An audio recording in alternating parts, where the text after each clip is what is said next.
অনেকে এ ধরনের সমস্যায় পড়ে থাকেন, আর সমস্যাটি হলো এই যে বেসিন দেখছেন তার যে সুয়ারেজ লাইন বা ড্রেন লাইন জাম হয়ে গেছে, ফলে পানি নিষ্কাশন হচ্ছে না। তো আমরা কি ব্যবহার করছি, এই যে দেখেন একটি জিআই তার রয়েছে, আমরা একটি প্লানজার নিয়েছি। তো প্লানজার ব্যবহার করে প্রথমে আমরা ট্রাই করব। তো এখানে আমরা কিছু পানি ছেড়ে নিচ্ছি।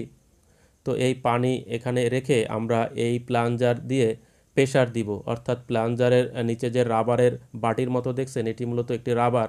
এটা যদি আমরা প্রেসার দিই তাহলে হাওয়ার প্রেসারে সুয়ারেজ লাইন বা ড্রেন লাইনের ভিতরে একটি প্রেসার পড়বে।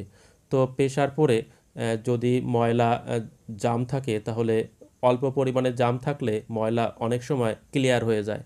তো যদি বেশি পরিমাণে জাম থাকে তাহলে এই প্লানজার দিয়ে সম্ভব হয় না। আমরা যে ড্রেন লাইন রয়েছে তা যতদূর খোলা যায় খুলে আমরা জিআই তার ব্যবহার করব, অর্থাৎ জিআই তার ঢুকিয়ে দিয়ে আমরা ময়লা ক্লিয়ার করার চেষ্টা করব। দেখেন এই যে ড্রেন লাইন তা এখানে 4 ইঞ্চি লাইনের সাথে যুক্ত হয়েছে, 4 ইঞ্চি পাইপের সাথে যুক্ত হয়েছে। এতটুক জায়গায় মূলত এলবো বা টি রয়েছে, যেখানে এলবো রয়েছে সেখানের যে কর্নারে ময়লা জাম হয়ে গেছে, অর্থাৎ দীর্ঘদিন ময়লা জমতে জমতে ওই কর্নারে জাম হয়ে যায়। তো আমরা জাম ক্লিয়ার করার চেষ্টা করছি, এই টেকনিক ব্যবহার করে আপনারাও এভাবে জাম ক্লিয়ার করতে পারেন। তো এই ধরনের প্লানজার আপনারা স্যানিটারি দোকানে পেয়ে যাবেন। দেখেন আমি চেষ্টা করছি এবং পানির ফ্লো পাওয়া যাচ্ছে, অর্থাৎ পানি ড্রেন লাইন দিয়ে নিষ্কাশন হচ্ছে। দেখেন পানি কমে যাচ্ছে ঘুরতে ঘুরতে।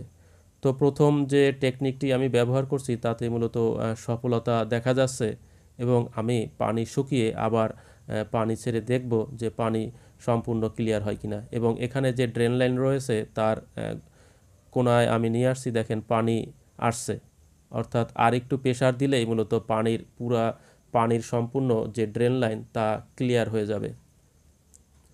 তো প্লানজার যদি না থাকে তাহলে অনেকে হাত ব্যবহার করে হাওয়া দেয়, হাওয়া দিলে মূলত সামান্য যদি ময়লা থাকে তাহলে ক্লিয়ার হয়ে যায়। তো আমি প্লানজার ব্যবহার করছি, এতে অনেকটা সুবিধা পাওয়া যায়। দেখেন পানি ক্লিয়ার, পানির যে লাইন সুয়ারেজ লাইন বা ড্রেন লাইন ক্লিয়ার হয়ে গেছে। আপনারা এই টেকনিক ব্যবহার করে বেসিন অথবা সিঙ্কের যে ড্রেন লাইন তা ক্লিয়ার করতে পারেন। যদি এতে কাজ না হয় তাহলে অনেক কেমিক্যাল মার্কেটে পাওয়া যায়, যেটা স্যানিটারির দোকানে পাওয়া যায়, তা আপনারা ব্যবহার করতে পারেন, অথবা কস্টিক সোডা ব্যবহার করে আপনারা ময়লা ক্লিয়ার করতে পারেন। আজ এখানেই বিদায় নিচ্ছি, সকলে ভালো থাকবেন।